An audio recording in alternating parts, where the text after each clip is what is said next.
The property of cosine of some supplementary angles? What on earth am I even talking about? Well, I'm probably going to have to explain that and more in today's Prove It. Yes, I will admit that I didn't really know what I should title this video. This is the closest I could come up with as an accurate title for what we're looking at. And the problem is, it's because we're looking at something that doesn't really have a particular name as far as I'm aware. If it does have a name and I just didn't realize it, please write it in the comments section. But anyway, what we're looking at is the following property.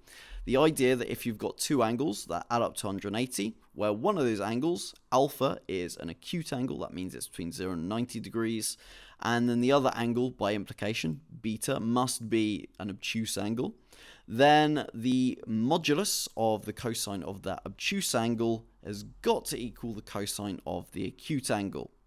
Yes, there you go. That's all we are looking at.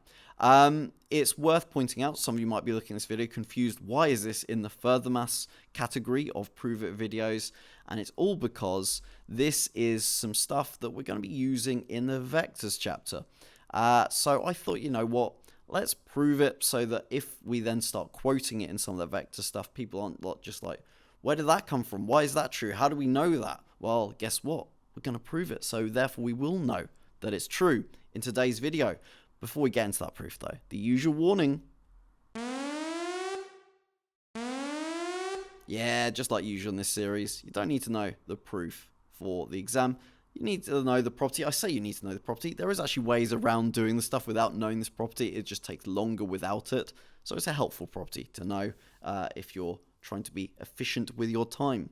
So with that said, before we can actually do the proof, we also need to know what we need in order to be able to do the proof. We need to know how to use the compound angle formula. Normally I don't tell you when we're going to be using trig identities, but as we're going to pretty much be starting off with this trig identity at the beginning, there's no point hiding it from you. And also you need to have some understanding of the graph of cosine. So with all that said, let's do some definitions. So to begin with, we've got some two lines, and when you've got two lines, then of course when they intersect, it's making some angles. Technically, two different angles, depending on where you're looking. There's going to be an acute angle, as long as the two lines aren't perpendicular to each other. One of the angles will be acute. Let's call it alpha, and alpha must be therefore between 0 and 90 degrees. And then the other angle, we could label beta, and now beta must be an obtuse angle, and it will therefore be a value between 90 and 180 degrees. I've forgotten the degree symbol there. That's annoying. Never mind. Pretend the degree symbol is there. But anyway, because both of these angles are supplementary to each other, that's basically a really posh way of saying they lie on a straight line with each other. Therefore, they must add up to 180 degrees. So there you go. That's important to be aware of these facts when we're looking at this proof. Another thing that would be helpful to be aware of is the graph of cos.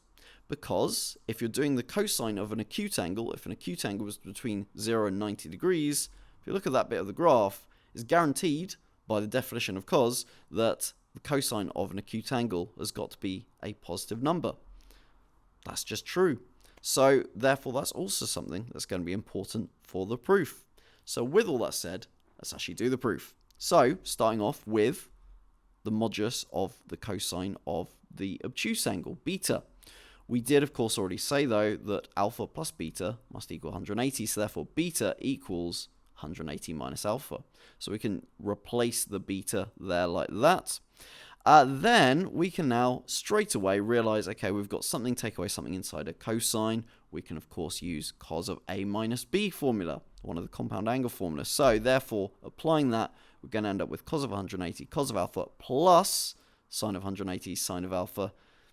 Because of what we're doing, the fact the plus is there doesn't really matter, but to be correct, yes, it should be a plus, as it's cos of a minus b. Remember, that identity has a plus in it.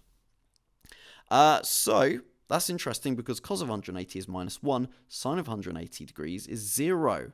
So therefore, this simplifies to this, which simplifies to this. So it's all just boiled down to the modulus of minus 1 lots of cos of alpha. But we already pointed out that cos of alpha has got to be bigger than 0 because alpha was an acute angle. That means, therefore, that minus 1 lots of cos of alpha must be less than 0, must be a negative number. And that's important because we're taking the modulus of something. If we're taking the modulus of a positive number, no change happens. But if you're taking the modulus of a negative thing, the modulus sign multiplies the negative thing by minus 1 to make it positive again. So as we know, our thing has got to be negative. Therefore, we are going to be multiplying it by minus 1, which means we're going to end up with cos of alpha. So there you go. If alpha is acute and alpha plus beta equals 180 degrees, then the modulus of cos of beta has got to equal cos of alpha. Proven it. Nice. So that was quite a quick proof, but I've got loads of other videos. If you like proofs, do subscribe to my channel because some of the other proofs are really cool when you see them. So definitely do watch some other videos. Goodbye.